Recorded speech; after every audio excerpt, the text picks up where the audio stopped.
Welcome to V2T IELTS Listening Forecast. In this test, you will practice a full IELTS listening forecast with audio, subtitle, and answers designed in the Cambridge exam style. The test includes Part 1 to Part 4, just like the real IELTS exam. Get ready, focus carefully, and good luck with your practice.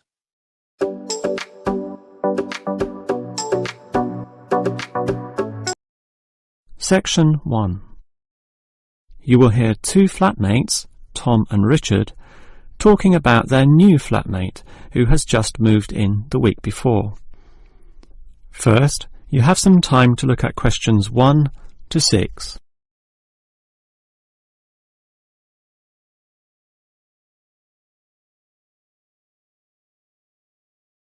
You will see that there is an example that has been done for you. On this occasion only, the conversation relating to this will be played first. Hi, Richard. I'm glad I caught you here. Can I just talk to you about something? Our new flatmate, Anders, is not quite what I had hoped. I was wondering if you shared my concerns about some of his behaviour. The new tenant's name is Anders, so Anders has been written in the space. Now we shall begin. You should answer the questions as you listen, because you will not hear the recording a second time. Now listen carefully and answer questions 1 to 6. Hi, Richard. I'm glad I caught you here. Can I just talk to you about something? Our new flatmate, Anders, is not quite what I had hoped. I was wondering if you shared my concerns about some of his behaviour. Yes, Tom, I know what you mean, but we can't be entirely negative. He has good points. I mean, at least he's quiet. He doesn't play loud music all night or bother others or turn his TV up, disturbing everyone. Sure, he's quiet, but remember our last flatmate? He'd say hi to you and smile and treat everyone politely. In comparison, this new guy is very impolite. He just grunts in reply and sometimes ignores me altogether. I guess that's just his way. You know, just his character. I don't think he realises he's being impolite, and it shouldn't matter to us too much. We can just ignore him too and quietly live our own lives. But his friends are hard to ignore when they visit. I know what you mean, but how often does that happen? I rarely see them, maybe once or twice a month. If they came more often, it might be a problem, but as it is, such rare visits don't matter so much. Wouldn't you say so? Well, I'm not sure, since it's very obvious when they're here because of all the cigarette smoke in the house. It stinks up the place, and you know we don't allow smoking on the premises. Well, I've never seen them doing this. Maybe they do it outside. Perhaps we can talk to Anders about it. Always remember, though, in one respect, he's a good tenant. And it's the most important aspect. The previous flatmate would always pay the rent late. I know what you're going to say. This guy pays promptly. But there's more to being a good tenant than prompt payment. I mean, you need to turn off the TV, clean up your dishes, dress respectably, be polite, and so on. I guess what I'm saying is that basically you need to cooperate with the others, and this new guy fails significantly in this respect. Okay, I suppose you have a point there. Before you hear the rest of the conversation, you have some time to look at questions 7 to 10. Now listen and answer questions 7 to 10. I tell you what, Tom, why don't we talk to our new flatmate, Anders, about these issues? If we throw him out, we'll have to go to all the trouble of finding another flatmate, who might not necessarily be much better. So, let's give the current guy a chance. Here, I've got a piece of paper, so let's make a short list of issues to discuss with him. Get it out into the open. Sure, we'll give him one more chance. So, write communication, and let's tell him to... Well, we can't change a person's personality overnight. So why don't we have a weekly tenants meeting, and we can just ask him to attend. That way, we can get to know him better. I'll write attend meeting, and we can take it from there. OK, but we have to tell him about his friends. They can't just do whatever they want. write a heading Friends, and then write Don't smoke anywhere, inside or outside. Well, instead of being so direct and possibly causing offence, I'll just write Follow rules and verbally mention the rules. TV off by 10 p.m, no loud music or bad behaviour, including smoking. OK, do that, but I still think we need to specifically mention that last issue. You know how I can't stand the habit. So I'd like this to be another and separate point. Cigarettes, strictly forbidden. And it's important to include the strictly here. We can't pussyfoot around too much. Sometimes directness is necessary. OK, I'll write that. Forbidden. OK. And what about cleaning duties? Anders is a little too relaxed about that. Dishes are sometimes not washed, dirty teacups are left around the place, and so on. So, right, must do better. Yeah, again, Tom, he might take that personally, and it could cause a scene. I'd rather be general. I'll write must be done, and I'll tell him that that's for everyone, not just him. OK? OK, as long as he gets the message. That is the end of section 1. You now have half a minute to check your answers.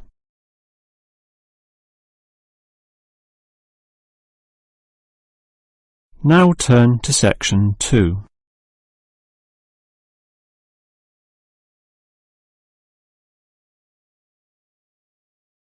Section 2. You will hear a first aid officer talking to a group of factory workers about emergency first aid. First, you have some time to look at questions 11 to 17.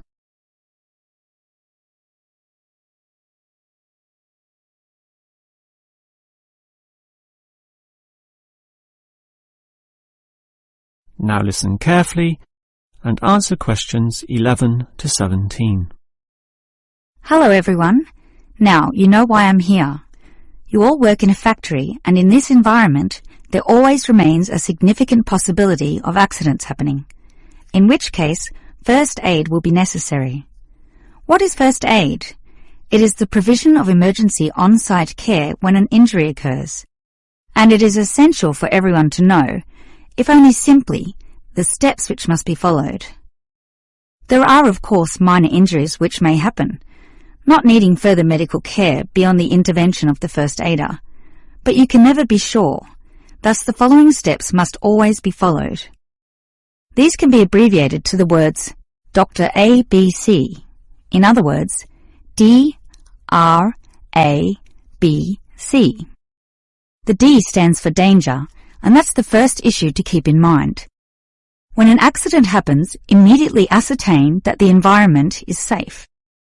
That, for example, nothing else will fall or break or cause accidents. If you, the first aider, are also injured, the problem is even worse.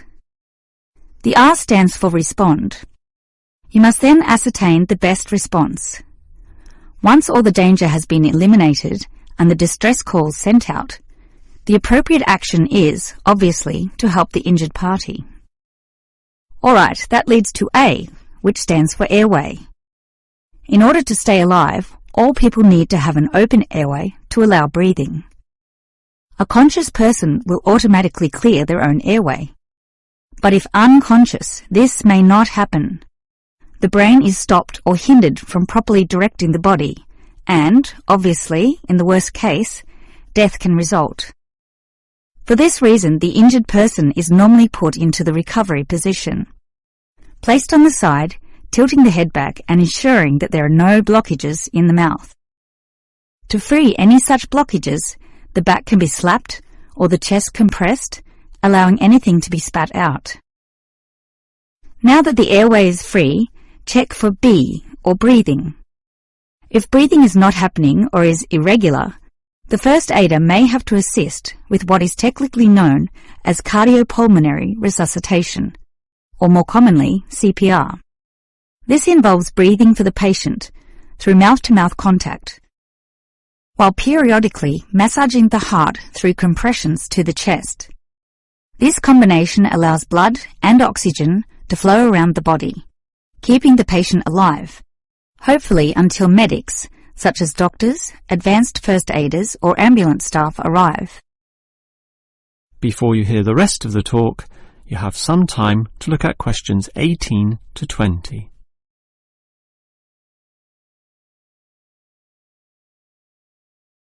Now listen and answer questions 18 to 20. Now, it's certainly good to have knowledge of emergency first aid, but, obviously, the best situation is simply not to have accidents occur in the first place. For that, you need to be aware of safety issues, but just saying "be aware" does not usually achieve much. It is more important to have an appointed person whose job is to ensure awareness and work safety. Safety inspections would obviously be part of their job, whereby they can make sure, for example, that the first aid boxes are fully equipped. Another idea is to put posters on the walls, but, interestingly, research has proven that these tend to be ignored, becoming just part of the wallpaper, seen but not put into practice. It is much better if everyone is just instilled to not be reckless, that is, to not rush into situations without thinking about the possibility of accidents. And instilling this mindset is part of the job of the safety officer. Some other suggestions are ongoing first aid training and no accident reward or star systems. These have had some success, but nothing beats a regular meeting, say once a month, in which the subject of safety is brought to the attention of everyone, and any outstanding issues related to this are thoroughly discussed. That is the end of section 2. You now have half a minute to check your answers.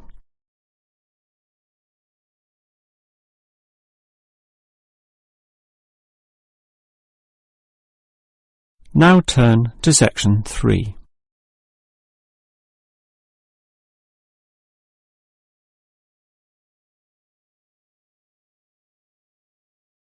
Section 3. You will hear two students, Frank and Nicole, discussing their research on university waste. First, you have some time to look at questions 21 to 25.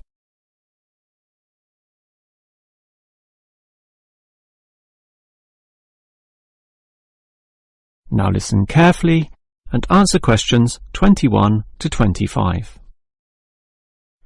Hi, Nicole. As you know, we've got to decide on the best ways this university can reduce its waste. You inspected the eastern campus and I did the western buildings. Did you do all the interviews as well? Yes, I interviewed all the staff, who made some good observations, and I interviewed some of the students. The students said little that was interesting. They don't seem to care that much.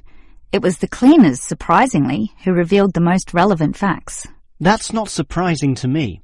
They empty all the bins, so they see the waste firsthand, whereas the staff just throw things away without thinking. What item was most commonly disposed of? Well, it really depended on where I interviewed. In the cafeteria precinct, obviously paper plates and cups were thrown away all over the place. There was almost no attempt at recycling. However, across the university in general, it was paper copying that filled up most bins, far more than plastic or other forms of waste. Do people care about this, then? Well, some do, if you can believe them. I must have interviewed about 30% of customers in the cafeteria, and the results were mixed. Out of all the people I interviewed, well over half, maybe about 55% of them, were quite honest about it, telling me that they had little concern. The other fraction, 45%, were more troubled. Yes, but do they do anything about it? Surprisingly, quite a significant percentage do something, even if they aren't particularly concerned. I mean, small things. About 10% bring their own cups to the cafeteria, for example, and at least 1/3 said they use recycling bins. So, in total, it's an equal split between those who do something or those who don't. So why do so many people remain inactive, particularly over an issue they should care about more? I think they do care, and many of them are prepared to do something.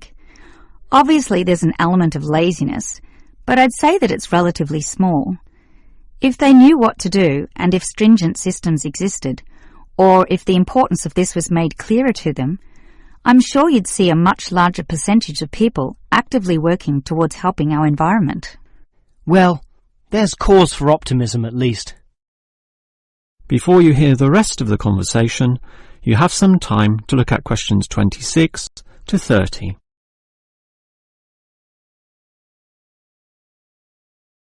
Now listen and answer questions 26 to 30.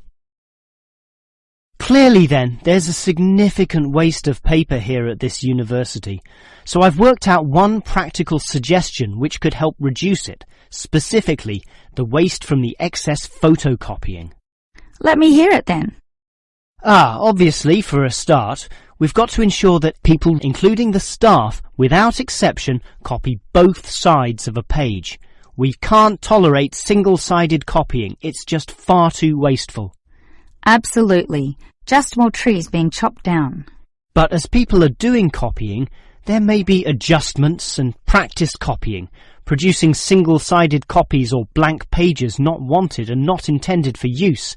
These need to be deposited into a tray for intended recycling. You know, for recopying onto the blank side of the page. But people don't usually do that. I'm afraid it's just human nature.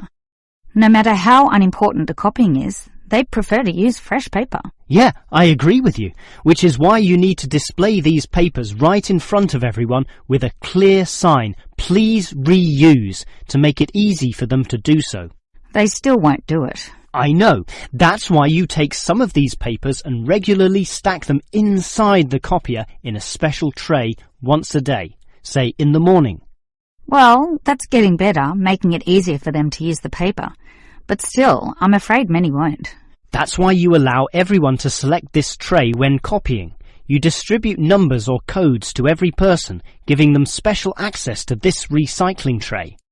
Every time they use papers from this, it's tallied up to their account. I know I'm sounding a bit negative, or even cynical here, but why should they bother using that tray? Because the person who does the most copying from this recycling tray gets, say, a cinema pass or lottery ticket or some other sort of reward. Oh, right. Now that's a system which might just work. Let's trial it in the office and see what happens. That is the end of section 3. You now have half a minute to check your answers.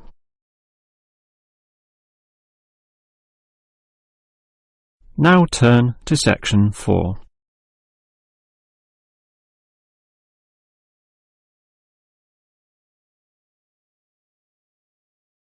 Section 4. You will hear a lecturer discussing techniques for removing carbon dioxide from the atmosphere. First, you have some time to look at questions 31 to 33.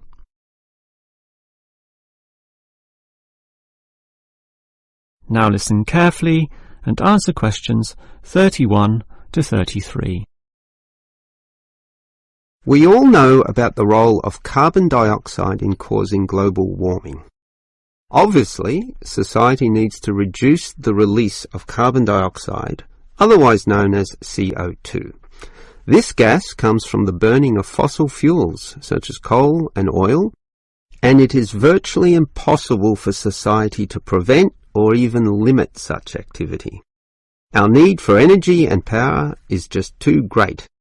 Instead, a more practical idea is to collect the carbon dioxide from the burning process, for example, directly from the chimneys of power stations, and somehow prevent this gas from being released into the environment.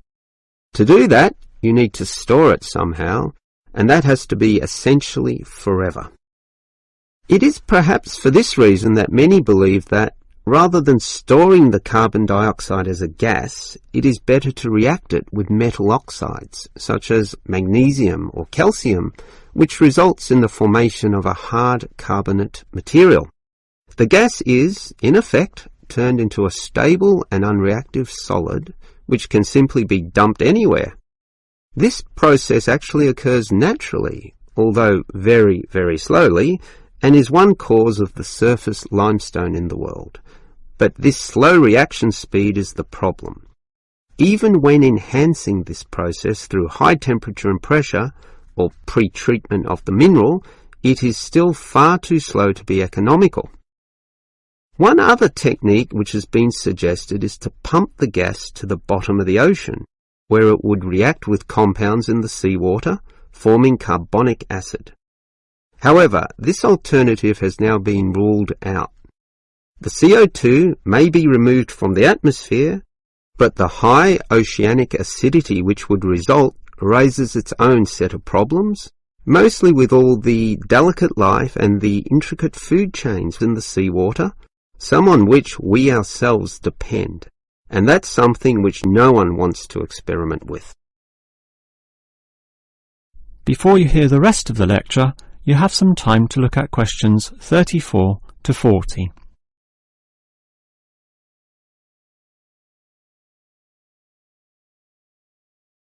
Now listen and answer questions 34 to 40.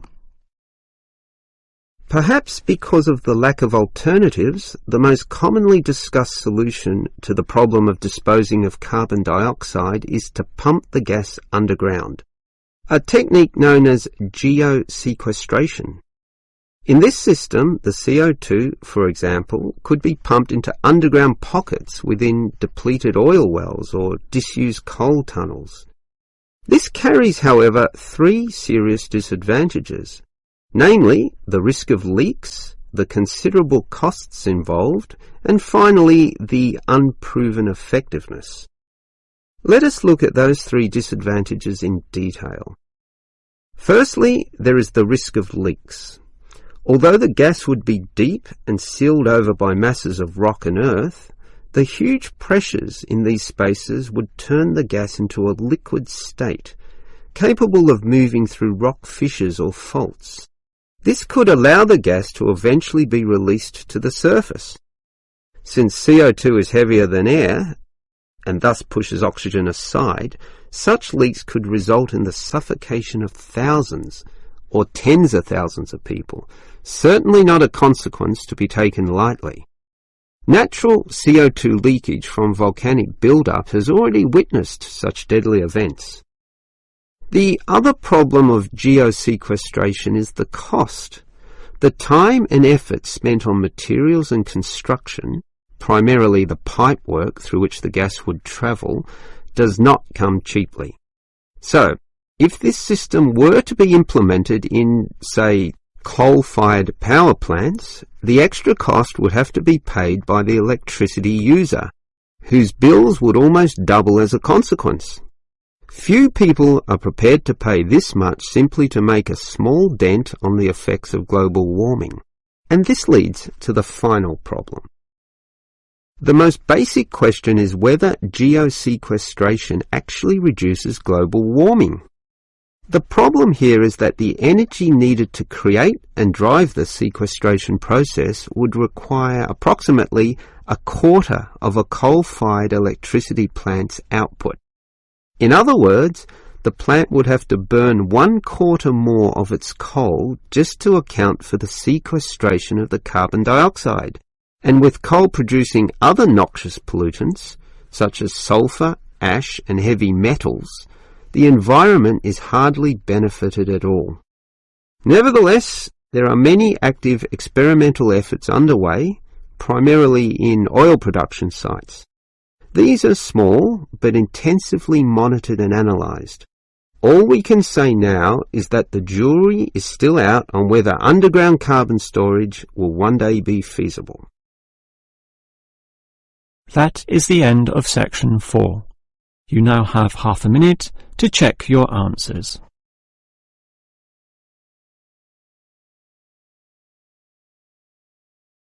That is the end of the listening test.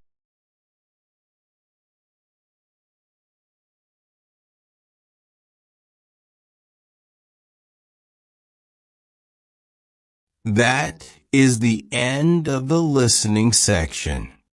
You now have 2 minutes to review your answers before the test automatically moves on to the next section. Please take this time to check your answers carefully. Make sure all your responses are recorded in the correct places, and review your spelling, grammar, and formatting. Once the time is up, the system will take you directly to the reading section. Please remain seated and stay focused. The next section will begin shortly.